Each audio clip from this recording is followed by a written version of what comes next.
Saya mau tanya, berapa banyak pelanggan yang puas yang sudah Anda layani di bulan ini? 10? 50? 100? Pertanyaan berikutnya, berapa review di Google yang Anda dapatkan bulan ini? Kalau jawabannya jauh lebih kecil, tenang, Anda nggak sendirian. Karena ini adalah salah satu tantangan terbesar yang saya lihat pada bisnis lokal saat ini. Pelanggannya puas, pelayanannya bagus, produknya bagus, tapi reviewnya di Google hampir tidak bertambah. Dan ironisnya, kompetitor yang mungkin kualitasnya biasa aja, justru punya lebih banyak review daripada Anda. Kenapa bisa begitu? Di episode kali ini, saya akan tunjukkan gimana caranya mendapatkan review Google secara konsisten tanpa perlu terasa memaksa dari pelanggan Anda. Halo semuanya, kembali lagi dengan saya Randy Somoyono. Saya sudah lebih dari 1 dekade membantu bisnis menggunakan digital marketing untuk mendapatkan lebih banyak pelanggan. Dan kalau ada satu hal yang sering membuat bisnis frustasi, itu adalah review. Mereka tahu bahwa review itu penting. Mereka juga mengerti bahwa review membantu supaya peringkatnya lebih tinggi di hasil pencarian. Mereka tahu bahwa review bisa membantu meningkatkan penjualan. Tapi mereka tidak tahu bagaimana caranya mendapatkannya secara konsisten. Kabar baiknya, masalahnya bukan pada pelanggan Anda, masalahnya ada di sistemnya Anda. Beberapa waktu yang lalu saya berbicara dengan seorang pemilik klinik. Dia berkata, coach, pelanggan saya banyak yang puas. Bahkan banyak yang bilang terima kasih. Tapi review Google yang saya dapatkan sedikit sekali. Lalu saya tanya, berapa kali Anda meminta review minggu ini? Dia cuma ketawa dan jawab, hampir gak pernah. Dan disitulah masalahnya. Banyak bisnis berharap bahwa review datang secara otomatis. Padahal, pada kenyataannya, pelanggan ini sibuk. Pelanggan itu lupa, pelanggan itu nggak kepikiran. Jadi bukan karena mereka nggak puas, tapi karena nggak ada yang ingetin kepada mereka. Ada satu prinsip penting yang perlu Anda pahami. Review bukan sesuatu yang terjadi secara kebetulan. Review adalah sesuatu yang dirancang. Bisnis yang memiliki banyak review biasanya bukan bisnis terbaik, tapi bisnis yang memiliki sistem yang terbaik.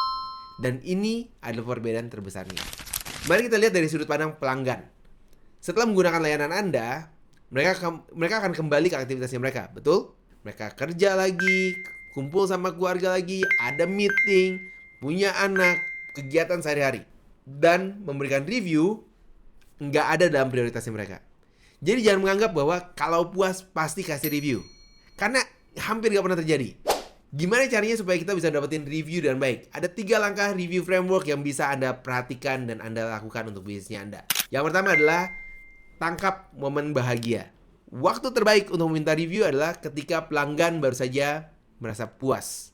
Misalnya, setelah mereka selesai melakukan treatment, setelah proyeknya selesai, setelah pelanggan berkata, terima kasih, atau pelayanannya bagus ya, atau saya puas banget.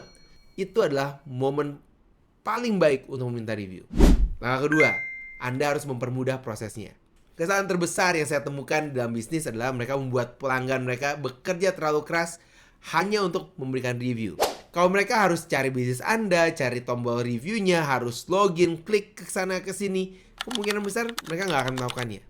Jadi Anda harus memberikan link secara langsung untuk memberikan review. Semakin mudah, semakin tinggi konversinya. Langkah yang ketiga, jadikan ini sebuah sistem. Jangan bergantung pada mood. Jangan bergantung pada ingatan. Anda harus buat SOP yang diikuti oleh semua tim Anda. Misalnya, setiap pelanggan puas, minta review.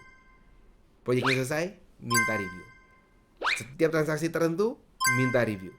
Ketika menjadi sebuah sistem, hasilnya bakal jadi konsisten dari waktu ke waktu. Ada satu kesan yang sering terjadi. Bisnis hanya meminta review ketika sedang membutuhkan. Misalnya, hari ini kita butuh review nih. Besok udah lupa lagi. Lalu bulan depan baru ingat lagi. Review nggak tumbuh seperti itu. Review tumbuh dari konsistensi yang dilakukan secara terus-menerus. Yang menarik, review nggak cuma mempengaruhi Google. Review juga mempengaruhi manusia. Karena manusia melihat review sebagai bukti sosial. Semakin banyak orang yang mengatakan bahwa Anda bagus, semakin mudah orang-orang yang baru mengenal Anda percaya sama Anda. Dan trust atau kepercayaan ini adalah mata uang terpenting dalam marketing. Jadi hari ini, saya ingin Anda melakukan satu hal. Pilih 5 pelanggan yang puas, hubungi mereka, minta review, jangan tunggu minggu depan, jangan tunggu bulan depan, lakukan saat ini juga. Kalau Anda ingin proses meminta review jadi lebih mudah, saya menyiapkan template yang bisa langsung Anda gunakan. Template ini bisa membantu Anda meminta review dengan cara yang lebih natural dan lebih efektif. Anda bisa download melalui link yang ada di deskripsi dari episode kali ini. Kalau episode ini bermanfaat untuk Anda, jangan lupa untuk subscribe ke podcast ini supaya Anda tidak ketinggalan strategi digital marketing berikutnya. Dan kalau Anda punya tim atau partner bisnis yang juga memiliki bisnis dengan lokasi, silakan share episode ini ke mereka. Karena bisnis yang muncul di Google adalah bisnis yang lebih mudah mendapatkan pelanggan.